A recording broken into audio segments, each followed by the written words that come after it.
احنا دلوقتي عايشين في زمن ممكن نقول عليه زمن الجنون، يعني الدنيا ما بقتش زي زمان، بقت الناس عايشه بمنطق غريب وقيم مختلفه تماما عن اللي اتربينا عليها. تفتح السوشيال ميديا دلوقتي تلاقي ناس تتجاوز كل الحدود عشان تلم بس شويه لايكات ومشاهدات، وتلاقي ناس بيعملوا حاجات لو حد حكى لك عنها من كام سنه كنت هتقول ده فيلم خيالي علمي. اللي مزعج اكتر انك لما تكون محترم وماشي بمبادئك تلاقي نفسك محاصر بالناس بيغيروا طريقه تفكيرك ويأثروا عليك. طيب ازاي تقدر تعيش في وسط كل ده وتفضل محافظ على احترامك وكرامتك؟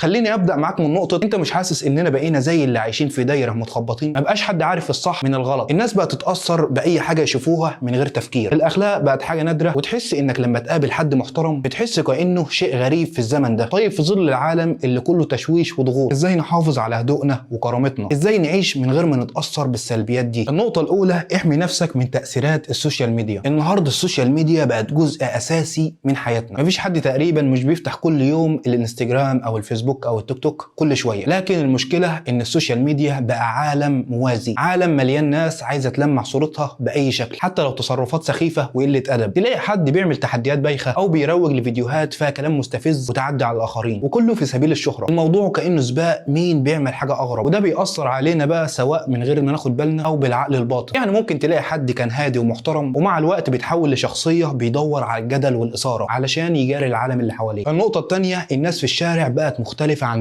زمان كان الاحترام الكبير واجب، وكان اللي يخطأ يتحاسب عليه، وكان كل واحد بيحافظ تصرفاته قدام الناس. لكن النهارده تشوف حاجات في الشارع تقول فين الاخلاق؟ بقت قله الادب والسفاله كانها موضه، واللي بيتعامل باخلاق وادب بقت حاجه نادره الايام دي. النهارده ممكن تشوف خناقات في الشارع على حاجات تافهه، والناس بدل ما تحل المشكله تلاقيهم واقفين يتفرجوا او حتى يصوروا ويحطوها على السوشيال ميديا عشان تجمع شويه مشاهدات. النقطه الثالثه، تاثير المحتوى السيء على عقولنا. المشكله الاكبر هو المحتوى السيء اللي بيشوفوا صور العلاقات والاخلاق على عقول ولادنا. يعني تخيل الشباب الصغيره اللي في سن المراهقه وبتفرج على ناس بتروج لحياه كلها ترفيه وسهر ومظاهر كدابه، ويبدا يقارن نفسه بيهم ويقول ليه انا مش زيهم. ده بيخلق ضغط نفسي كبير ويخلي الناس تحس انها اقل من غيرها او مش عايشه حياتها زي الناس الناجحين اللي بيشوفوهم على الانترنت. رغم كل ده مش معناه انك تتاثر بالكلام السلبي او تستسلم بالتغيرات دي، بالعكس كونك متمسك باخلاقك ومبادئك يعطيك قوه وسط العالم ده كله. ممكن الناس تشوفك موضه قديمه او ما بيهمكش، لكن اللي بيحافظ على احترامه دايما هو اللي بيعيش مرتاح. امسك في قيمك وما تسيبش حاجه تخليك تتنازل عنها. الشجاعه انك تقول لا. في وسط الدنيا دي الناس اللي بتعرف تقول لا وتقف عند حدودها هم الابطال الحقيقيين. شجاعه انك تقول لا لما حد يحاول يستغلك او يخليك تتصرف بطريقه مش مرتاح لها دي حاجه كبيره. خلي عندك حدود واضحه وكون صادق مع نفسك، مش كل لما حد يقول لك احنا اصحاب او تعالى نعمل ده عشان الكل بيعمله لازم تروح معاه. النقطه السادسه، خلي عندك هدف حقيقي. مش كل الدنيا شهره او فلوس، خلي عندك هدف اعمق يدي معنى لحياتك. الهدف ده ممكن يكون حاجه بسيطه، لكن المهم ان هو يكون بيمثل حاجه انت مؤمن بيها وبيحافظ على احترامك لنفسك. مش لازم تتاثر باللي حواليك، بالعكس ممكن تكون مصدر الهام لغيرك. في زمن بقى صعب فيه تلاقي حد متمسك باخلاقه وقيمه. لو بتتفرج علينا ومش عامل اشتراك في القناه ما تنساش الاشتراك وتفعل الجرس عشان تشوف فيديوهاتنا اول باول وتعمل لايك للفيديو وبس كده.